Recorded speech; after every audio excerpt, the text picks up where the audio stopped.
अस्सलाम वालेकुम। मैं घर से निकल रही थी तो सोचा कि एक छोटी सी वीडियो बनाऊं और उसमें ये पैगाम दूं अपने सियासतदानों को कि क्या आपको लगता है कि आपका लोगों का चुनाव सही है?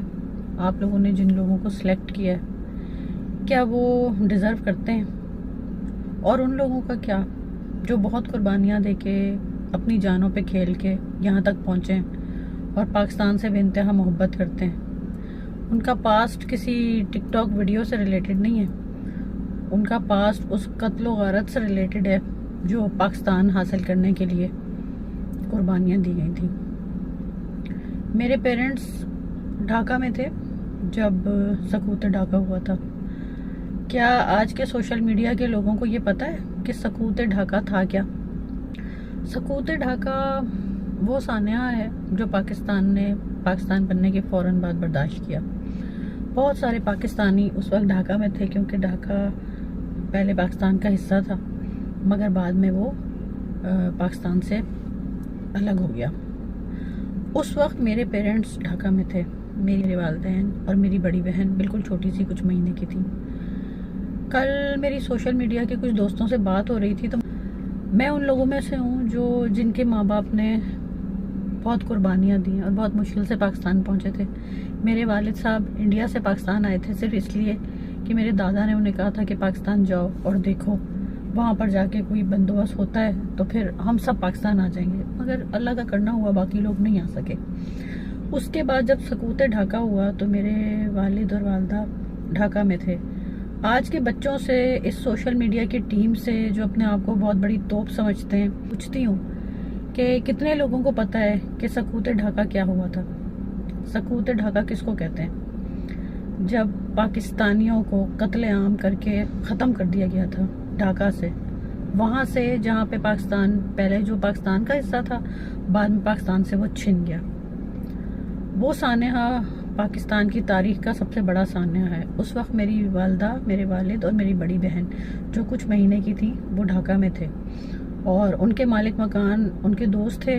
उन्होंने उनको जैसी खबर मिली कि कत्लेआम हो रहा है, उन्होंने आके उन्हें कहा कि सिर्फ अपने कपड़े उठाओ और घर से निकलो और मैं तुम लोगों को अपने पास छुपा लूँगा। और मेरी वालदा, मेरे वालिद जो उस वक्त सीमेंस में जॉब करते थे, वहाँ से तब से उनकी जॉब शुरू हुई थी। उन्होंने सिर्फ अपने कपड़े उठाए और अपनी बच्ची को उठाया और उस दोस्त के घर में उनका एक गोदाम था। गोदाम में उनकी लकड़ियाँ और कुछ इस तरह का फालतू सामान पड़ा रहता था। उन्होंने वहाँ पे एक जगह बना के उनके ऊपर लकड़ियाँ और शेड वगैरह डाल के उन्हें वहाँ छुपा दिया।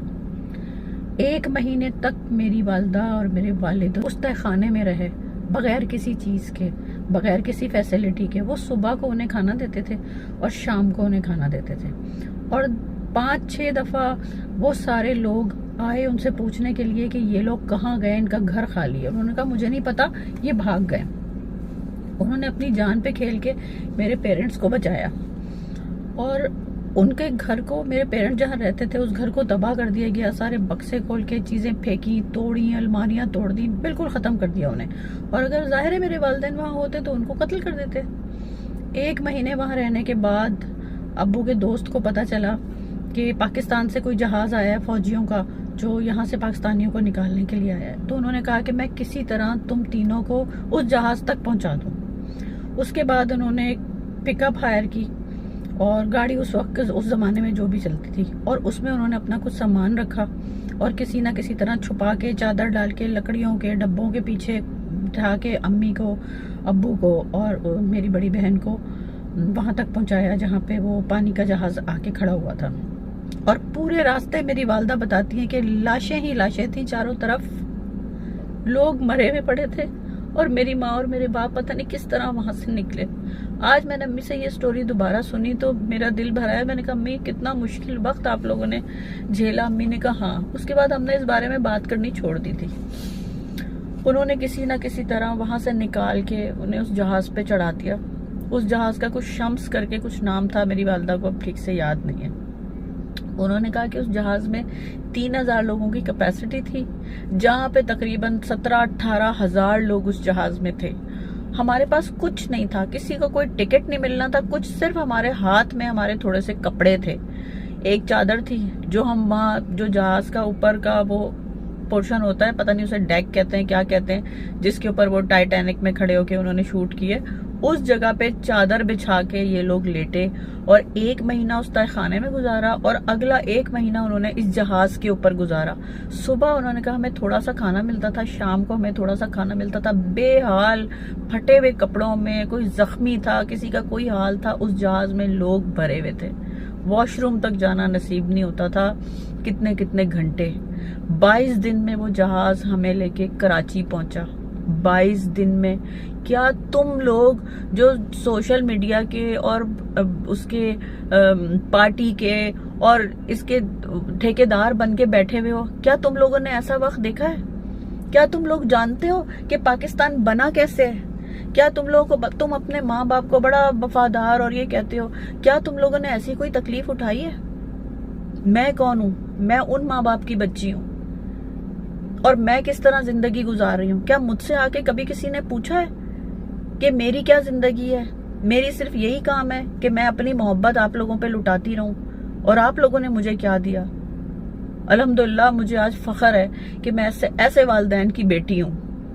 मैं अकेली हूँ मगर मैं इज्जत से जी रही हूँ। और मैं ऐसे वालिदैन की बेटी हूँ जिन्होंने इस मुल्क के लिए तकलीफें उठाई, कुर्बानियां दी और किस तरह अपनी जानें बचा के वो यहाँ पहुंचे। और मैं किसी पार्टी से कुछ नहीं लेती, मैं किसी की वर्कर नहीं हूं। मैं दे रही हूं आप लोगों को, ये मेरी हिम्मत है और ये मैं हूं जो अपनी मोहब्बत में आप लोगों को कुछ दे रही हूं। आप लोगों से मैं कुछ ले नहीं रही। और अगर हम जैसे लोग, हम जैसे गुमनाम लोग आप लोगों को ये प्यार मोहब्बत ना देना तो आप कुछ भी नहीं है। ये आपको सोचना चाहिए, लेकिन शायद आप लोगों के पास सोचने का वक्त नहीं है। और आप लोगों ने ऐसे लोगों को आगे बिठाया हुआ है जिनके पास, जो अपने एसी के ठंडे कमरों में बैठे रहते हैं, पिज़्ज़े बर्गर मंगा के खाते रहते हैं और अपनी मन मर्जी के फैसले करते रहते हैं। इसीलिए आज हमारा ये हाल है।